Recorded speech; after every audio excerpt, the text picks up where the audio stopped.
Now, at the end of an important week over Brexit, the Chancellor Philip Hammond denies all the controversy has been a national humiliation. So, how have the last 2 years altered the perception of Britain abroad, and has its standing in the global order been affected? Here's our diplomatic correspondent, James Robbins. If, like me, you have been sort of following the insanity of the Brexit negotiations and been really confused about what the hell is going on over there. Seen from the outside, Britain's not looking good. A laughingstock to some, a basket case to others. Theresa May's Brexit plan. So what are foreigners saying about future prospects for Britain in the world? I went to see Kevin Rudd, a former Australian Prime Minister and an Asia expert. Bucket loads of damage will be done to Britain and its standing in the world if it leaves.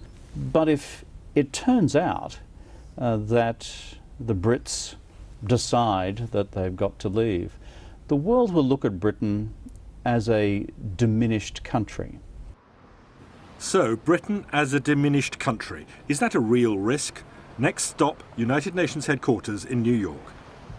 This really is the very centre of world power, the circular table around which sit the 15 member states on the United Nations Security Council, meeting to debate, often to decide on matters of peace and war. But on the Security Council, all member states are definitely not equal. 10 of these countries rotate, representing much of the world's population. Only 5 have permanent seats here and, crucially, an individual right of veto over any council decision. From Europe, France and the United Kingdom have that privilege.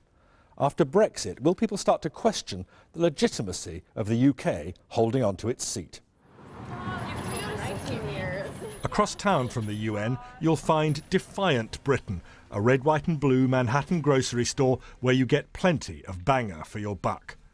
The American right hail Britain's referendum decision to quit the EU.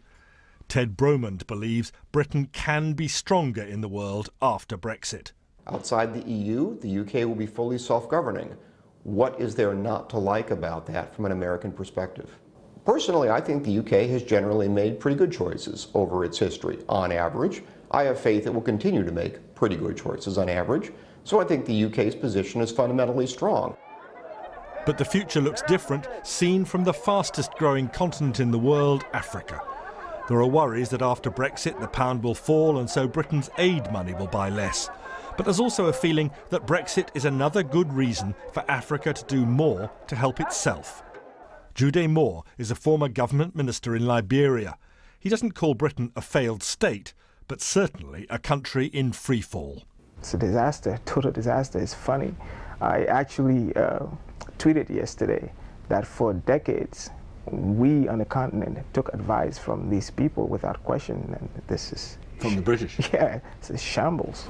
So let's be absolutely clear. You're suggesting that actually Brexit might have a more positive effect in Africa than in Britain? I honestly think that things like Brexit, like events like Brexit, only drives the continent closer together. This may be the United Kingdom's most significant week since World War II.